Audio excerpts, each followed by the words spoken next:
Kung tatanungin ka ni Jesus ngayon, ano ang pinakamahalagang bagay sa buhay? Ano ang isasagot mo? Pera? Tagumpay? Pangarap? Pamilya? O sarili mong kaligayahan? Sa dami ng bagay na pinagkakaabalahan natin araw-araw, minsan nakakalimutan natin ang dalawang bagay na pinakamahalaga sa lahat. Mahalin ang Diyos at mahalin ang kapwa. Panahon na muli para ibahagi sa inyo ang mensaheng nagbibigay buhay mula sa Ebanghelyo ngayong araw, August 21, 2026, Memorial of St. Pius X, Pope. Sa Ebanghelyo natin ngayon, mula sa Matthew 22, verses 34 to 40, lumapit kay Jesus ang isang Pariseo upang subukin siya.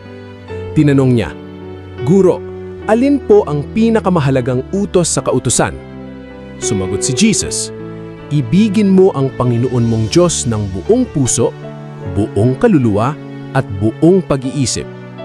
Ito ang una at pinakamahalagang utos." At sinabi rin niya ang ikalawa, "Ibigin mo ang iyong kapwa gaya ng iyong sarili." Pagkatapos ay sinabi ni Jesus na sa dalawang utos na ito nakasalalay ang buong kautusan at ang mga isinulat ng mga propeta.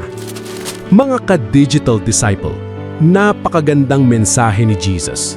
Napakasimple ng sinabi niya pero napakalalim ng kahulugan.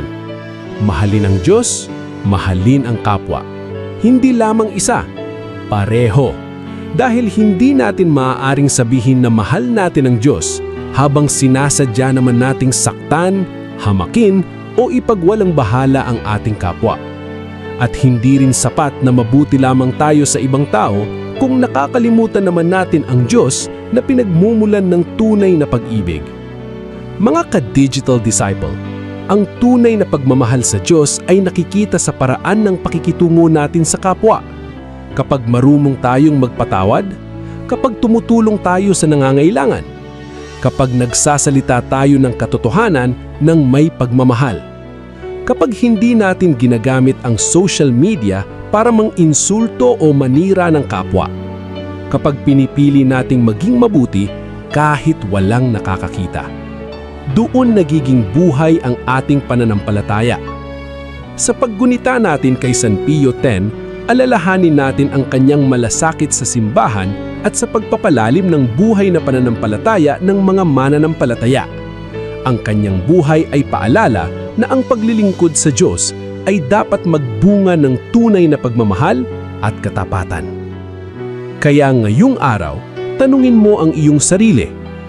Kung makikita ni Jesus ang paraan ng pakikitungo ko sa Diyos at sa mga taong nakapaligid sa akin, makikita ba niya ang tunay na pagmamahal?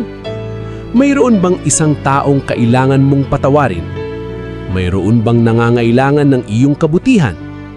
At higit sa lahat, nabibigyan ko ba talaga ng unang lugar ang Diyos sa aking buhay? Mga ka-digital disciple, hindi kailangang maging komplikado ang pagiging mabuting Kristiyano. Minsan, nagsisimula lamang ito sa dalawang bagay. Mahal natin ang Diyos ng buong puso at mahalin natin ang ating kapwa gaya ng ating sarili. Kapag natutunan natin gawin ang dalawang ito, unti-unti nagbabago hindi lamang ang ating puso, kundi pati ang paraan ng pakikitungo natin sa mundo. Kaya ngayong araw, piliin nating magmahal. Magmahal kahit mahirap. Magpatawad kahit masakit. Tumulong kahit walang kapalit. At higit sa lahat, manatiling tapat sa Diyos na unang nagmahal sa atin. Dahil sa huli, hindi lamang kung gaano karami ang ating nagawa ang mahalaga, kundi kung gaano karaming pag-ibig ang naibahagi natin dahil kay Kristo. Kung ang mensaheng ito ay nakatulong sa iyo, i-share mo ito upang mas marami pang makinig ng salita ng Diyos. At huwag kalimutang i-follow ang page para sa araw-araw nating pagninilay sa Ebanghelyo. Ako po si Brother Rai, your digital disciple. Online for Christ, offline with purpose. God bless.